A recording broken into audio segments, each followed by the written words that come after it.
Welcome, everybody. It's Wednesday, November 12th, 2014, and Ben Swann returns to the show today. A lot of you guys know Ben Swann, of course. We all got to know him during the 2012 Ron Paul presidential campaign when he had a segment called Reality Check on a Fox affiliate in Cincinnati, Ohio, and that just became an internet sensation. He's interviewed President Obama about the constitutionality of his kill list. He's produced a huge body of work that you can find online, especially at his website, benswann.com. A couple other interesting things about Ben. He's won 2 Edward R. Murrow Awards and 2 Emmy Awards for his investigative journalism. Also, he earned a bachelor's in liberal arts from BYU in 1993 when he was 15 years old. He got his master's in history from California State University at age 16. Ben Swann, welcome back. Tom, thanks for having me on. I like to talk to you periodically, see what you're working on. I want people to stay plugged in with you. You're doing important pioneering work as an independent journalist out there, and you always come up with interesting stories. So before we went on together, I said to you, what are you working on these days that's hot? Like what's interesting, what's fresh, what's getting a lot of interest out there, or what is it that you anticipate will get a lot of interest? So we identified a couple of topics, both of which sound interesting to my audience. One of them has to do with cannabis, which is a subject you and I have an interest in, not necessarily out of personal experience, but because of the general principles of liberty. But tell me about the angle that you guys have been working on this subject. Well, and by the way, that's a very important point. You know, a lot of people, when they immediately hear that someone is talking about cannabis or marijuana, they assume that means that this person desires to use cannabis or marijuana and therefore is advocating for their own personal interests. And with you and I, as you mentioned, that's not necessarily the case. But yeah, look, cannabis is a really interesting story because one of the things that's happening around the country is, and a lot of people don't even know this, state legislatures and lawmakers are looking at legalization bills specific to one compound found inside of cannabis. So a cannabis plant has dozens and dozens of compounds inside of it. And one of those compounds is a chemical compound called CBD. CBD is a chemical compound that has been proven time and again to actually prevent or severely reduce seizures in children with epilepsy. It also has been proven to, at times, cause the remission of cancer. Or to actually remove cancer from someone's body because it recreates as a regenerative process in which it rebuilds human cells. And so CBD, which again is just a chemical compound inside of cannabis, is legal inside of Colorado. It's becoming legal in about a half dozen states around the country.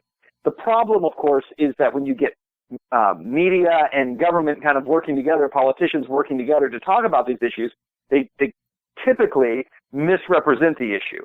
And in this case, what's being misrepresented to the public, I think, is this idea, even though no one explicitly says it this way, the idea is that CBD is kind of the good part of cannabis or marijuana, and THC, the chemical that gives you a high, is the bad part. And so we've got to keep the bad part outlawed, but the good part, which we would extract from marijuana, that could be legal, but only if it's done by whom? By pharmaceutical companies and those who are responsible. So, in other words, this is a case of vested interests who are inserting themselves into an issue of public concern. Absolutely, absolutely. And then again, one of the things that we have revealed in the piece that we put together, and I'd encourage your listeners to go to benswann.com, and if you click on Truth in Media, you can watch this episode. It's about, I think, 12 to 14 minutes long. A lot of information in there. We go out to Colorado. We talk to people who are being affected by this. And really explain it to you. But at the very end of that episode, one of the things we explain to people is that in 1999, the Department of Health and Human Services obtained 2 patents for cannabinoids and cannabis oil, specifically cannabis oil. So again, people aren't getting relief from their seizures by smoking marijuana. It's an extraction of an oil inside of the plant that ultimately has CBD in it. And they eat that oil. Health and Human Services holds the patent on this and right now is leasing the patent out to pharmaceutical companies and a few, large companies around the world, and here in the United States. They are leasing their patent, and that patent, I believe, is leased until the year 2023. So we have, on one hand, Health and Human Services that obviously recognizes the medical value of cannabis oil and cannabinoids and holds the patent. On the other hand, we have the Department of Justice that is enforcing law on marijuana and cannabis because it is still a Schedule I drug. Schedule I, remember, Tom, means that according to law, the definition of law, cannabis has no medicinal value. That's what makes it a Schedule I drug. Well, so how does our government keep cannabis as a Schedule I drug and then at the same time hold a patent on it for its medical properties? Well, it's interesting that you mentioned that about its medical properties and the fact that they acknowledge these, because when considering the medical marijuana issue very generally, I recall seeing Ron Paul going on the record as something of an agnostic about the medicinal benefits of marijuana, but his view was, it's none of my business. If people think it helps them, then let them go ahead and use it. And I mean, I don't think he was committing to the view that it absolutely, without a doubt, is helpful, but maybe it is and maybe it isn't. But are you saying that in this case, is it a mainstream view that this compound is helpful? Oh, yes, it is. It is scientifically proven. There are pharmaceutical companies. There's GBD Pharmaceuticals in the UK that is now developing. I think it's called Sativa, but it's basically a pill that allows you to take this oil. It's been proven over and over. The case in Colorado where this became such a big deal started with a little girl named Charlotte Figge. Charlotte Figge, I think at the time was 4 or 5 years old and suffered from 300 seizures a day from her childhood epilepsy. This family got in touch with these guys who were actually growing a strain of cannabis that was very high in CBD and very low in THC, and they were actually growing it for cancer patients. And they had never tried it in relation to epilepsy or to given it to a child before. And they gave it to Charlotte Figge, and within 1 week, she went from having 300 seizures a day down to having anywhere from 1 to 2 a day, and I think at the most 8 in a week. And so what we saw was this incredible thing take place. Dr. Sanjay Gupta with CNN has actually gone out and reported on this.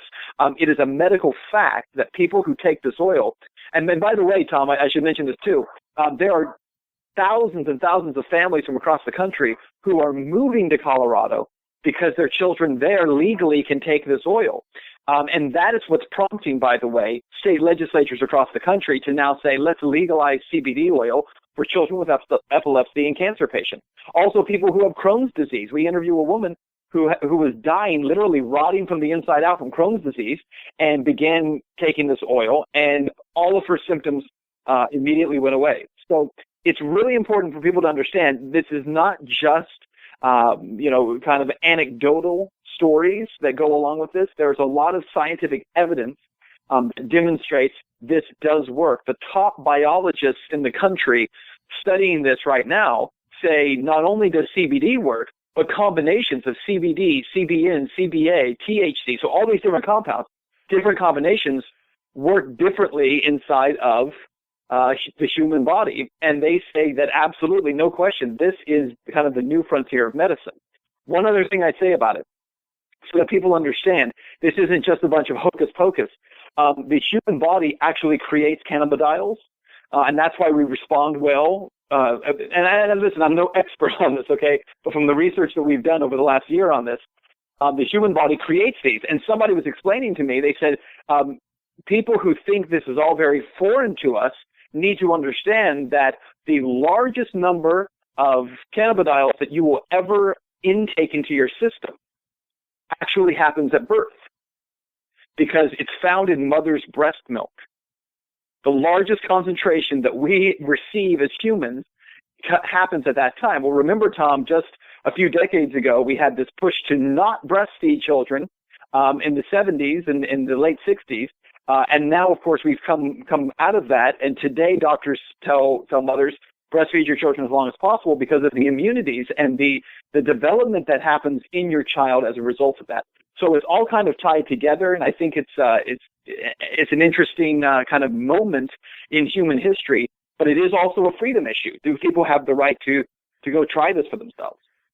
Ben, I usually shy away from issues like this, not because I don't support the families, I do, but I shy away from the scientific angle because I know when I don't know something, and I like to stick to areas that I do know about. And that's why it's great to be on the freedom side of things, because my view would be, regardless of how the science comes down, if somebody is suffering, it ought to be up to that person to decide what kind of remedies are available to try. I mean, for example, I just had Michael Bolden of the 10th Amendment Center on. He told me that in Arizona, overwhelmingly, this last week, they passed a ballot initiative saying that if you are declared to be terminally ill, you have the right to try experimental drugs. Well, I mean, what?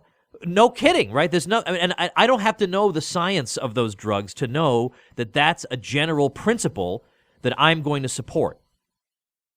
Right, and by the way, and to that point, I think the problem with that bill, if there is a problem, I think the biggest problem with it is that it still restricts what you can try.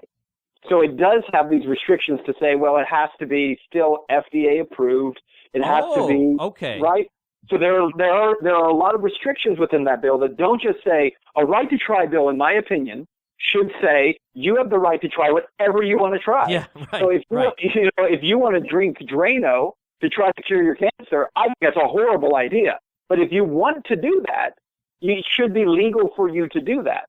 And the problem is that this is one of those bills that still goes back to pharmaceutical companies. It protects those special interest groups because, let's face it, if you try to pass a bill that says people can try whatever they want and somebody can't make money off that, it's probably not going to become law.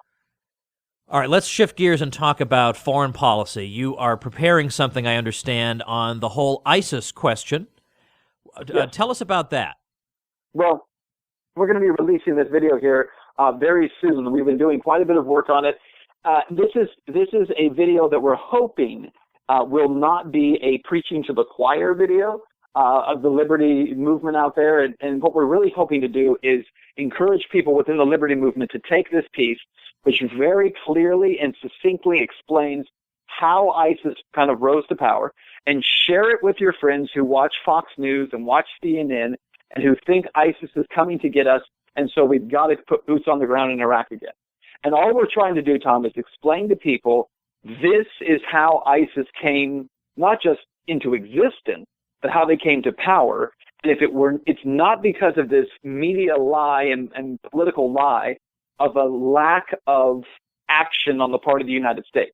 We keep hearing this thing being said over and over and over, that it's a lack of action. And it wasn't. It was actually direct action by the United States that created ISIS in the first place. And that's what we're trying to educate the public on and say, before one more life is lost, before one more soldier is killed, before one more Iraqi is bombed, before we take one more dollar and spend it on this, please understand this is where it all comes from.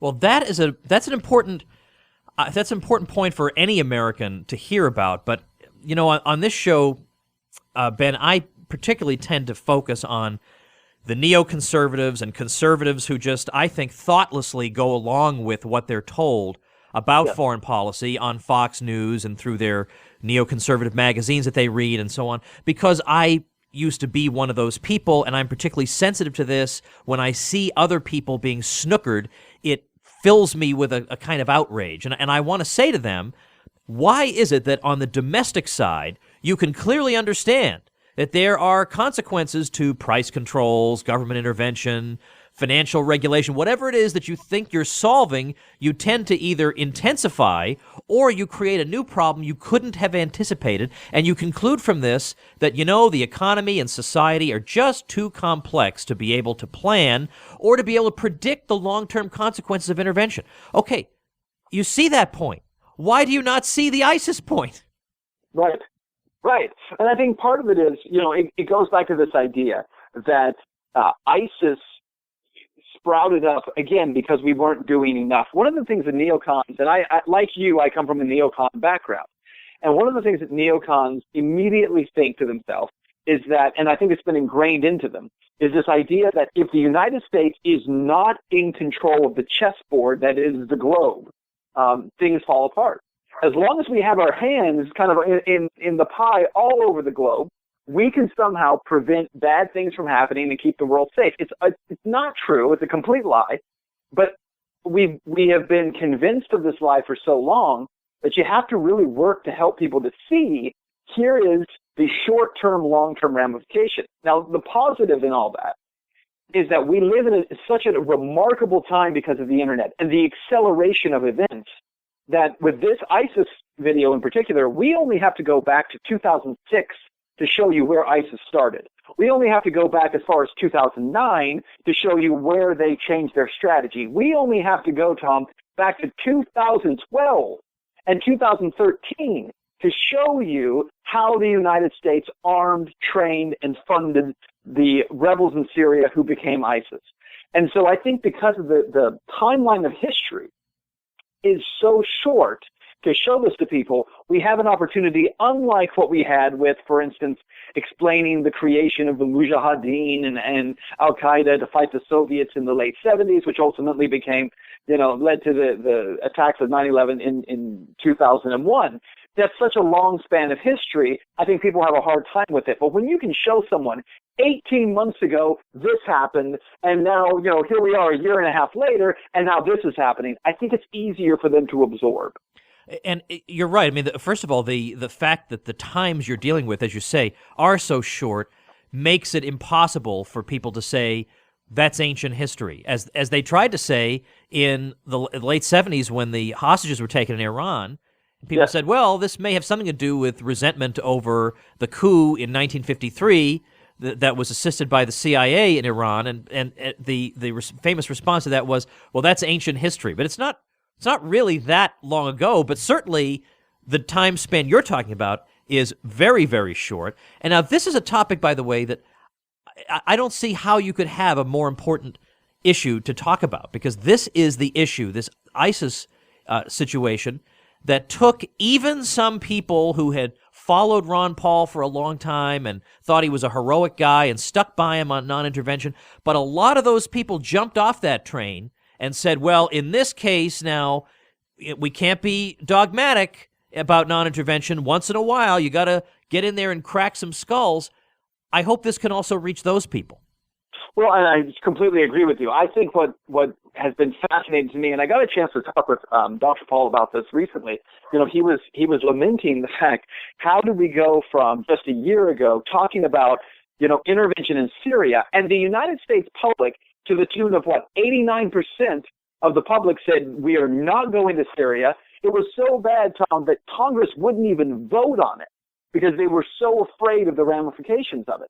And so we went from that to 2014, just a year later, and a huge amount of the public, 2/3 of the public, saying yes, we should go after ISIS and intervene in Iraq, and 1/3 of the population saying we should put boots on the ground, and expect that number to even rise now that we have a Republican-controlled House and Senate saying yes, let's go, boots on the ground in Iraq again. I think what we have to look at is, again, if we can pause the fear, pause the salacious images of people having their heads cut off, and just stop for a second and say, wait, before you get caught up in the media hype that keeps telling you every single day that ISIS is waiting under your bed for you to fall asleep. If we can push past that for a second and just think for a minute, recognize these were the steps that we took that created ISIS. And essentially, Tom, it comes down to two things, right? It's two things that happened. One is the war in Iraq in the first place, the toppling of Saddam, the overthrow of the government there. But even if we had done that and not left behind all of our equipment and not gone into Syria and trained rebels in Syria and armed rebels in Syria, ISIS still wouldn't be there. We still could have created the quagmire, the mess that we left behind in Iraq, and these guys would not have come to power. It was step one in creating the power vacuum, step two, arming, training, funding them so that they could rise. I think that when people see that, it's very difficult to argue that we should be back there. Now, you're still going to have people say, well, what now? we got to do something now. Now we have to intervene. Now we have to do something. Right. And that's a whole other argument. Right. Now, I want to make sure before I forget. When people go to benswann.com, and that's with 2 N's, by the way, BenSwann.com, how do people get your content? Do they subscribe to it? Do they just go to your website? Do they follow you on social media? What's the delivery mechanism for it? So right now there are several things you can do, and it's all of those. You can go to the website because every day we have about 8 writers who are posting stories every day on our website, and I think they're really interesting stories, and they deal strongly with foreign policy and civil liberties, etc. So you can go there and check those out. And you can follow me on Twitter, which is at Ben Swann _ or just search Ben Swann on Facebook. You can find me there. But quite candidly, Tom, the best way for people to get content from us is to subscribe to our newsletter, because by subscribing, we are sending out once a day a newsletter that will have all of our stories for that day in it. And it makes it much, much easier for folks to get that content. Remember, with a lot of these social media sites now, they are forcing you to pay to access the people who follow your pages. Right. So I have people who tell me all the time, they say, what happened to you? Why are you never on Facebook anymore? I never see anything that you put up there. Yeah, I'm on Facebook all the time. Yeah, I know exactly what you mean. Yeah. Yeah. Well, we put stuff on Facebook every single day, every single story that we do. But, of the 150,000 plus people following us, maybe about 1,500 are being allowed to see our content for each individual story, just because Facebook says either you pay us or no one's going to see your content. So the newsletter is the way to go. Well, that's funny. I have a newsletter also on my own, TomWoods.com, and I think it's got pretty decent content. I mean, for now, it mostly keeps people posted about my show. But when I'm not totally swamped making homeschool videos for Ron Paul's program, I'll be able to make a more substantial newsletter again. But it still conveys information. But it is like pulling teeth to get people to sign up for a newsletter. Like, I'll give you a free ebook. I'll take your kids to school. Like whatever you want me to do. It is hard to get people to sign up, but it's a valuable thing, and it is a way. And by the way, anybody who has a blog or has a site or is doing the kind of thing Ben's trying to do. That's what any marketer will tell you. You've got to start collecting email addresses so that drive-by visitor who stops by your site once doesn't just leave forever. You can keep in contact with that person. Now, by the way, do you send it out? I'm getting a little bit into the weeds here, but I'm interested in this stuff. I'm interested in entrepreneurs and independent people like you. When you send out your newsletter every single day, is the subject line just, this is today's Ben Swann newsletter, or is there always some catchy subject line that's different every day? So every day our subject line is the top 2 stories on the site for that day. Okay. So you'll see, for instance, yesterday, I believe we talked about third-party candidates who did well in the 2014 midterms, and we talked about this civil asset forfeiture deal where cops were caught on video saying, steal all the good stuff, right? So we'll put those headlines as our subject line. I'm just, because I always wonder how I should do that. Peter Schiff just sends out the same subject line for every email, and I don't think that's effective. But on the other hand, I'm afraid if I just put the subject line, I just put one item that I'm covering, people will think, well, I'm not interested in that item. But I have like 12 more inside, so I never know exactly how to handle that. So I was curious to know how a master does it. Well, and we're certainly not masters at it, but I think that we have a very strong web team, and they're pretty clever. And by the way, one of the ways to also build your email list is to give away stuff. And so we're going to actually increase that. Every month we're going to be giving away. In fact, I think coming up here in December in time for Christmas, we're going to give away some body armor to people who are interested in that. So we did an AR-15 giveaway a few months ago, and we had a great response to that. All right. Well, makes my little ebook seem kind of stupid by comparison. Well, listen, best of luck, Ben. The site is benswann.com, Ben Swann with 2 N's. We'll get you on sometime soon again, talk about some more stories that you're covering. Sounds good. Thanks so much, Tom. Appreciate your work. Appreciate what you're doing. All right, everybody. Tomorrow we're going to be talking to Alex Epstein on the release date of his brand new book, The Moral Case for Fossil Fuels. Then Friday, it's George Reisman coming back to the show to talk to us about who really creates jobs. Get your daily serving of liberty education by subscribing to The Tom Woods Show on iTunes or Stitcher. You can do that using the links at TomWoodsRadio.com. And, of course, one last plea, like I'm never going to make this plea again. Check out my new book, Real Dissent, A Libertarian Sets Fire to the Index Card of Allowable Opinion. Lots of fun stuff in that book. I've been very gratified by the feedback so far. Check it out at realdissent.com. And if you haven't already, you are entitled to one free audiobook via the offer at tomwoodsaudio.com. And remember, I narrate the audiobook version of Real Dissent. So check that out. Thanks for listening, everybody. See you tomorrow. The Tom Woods Show.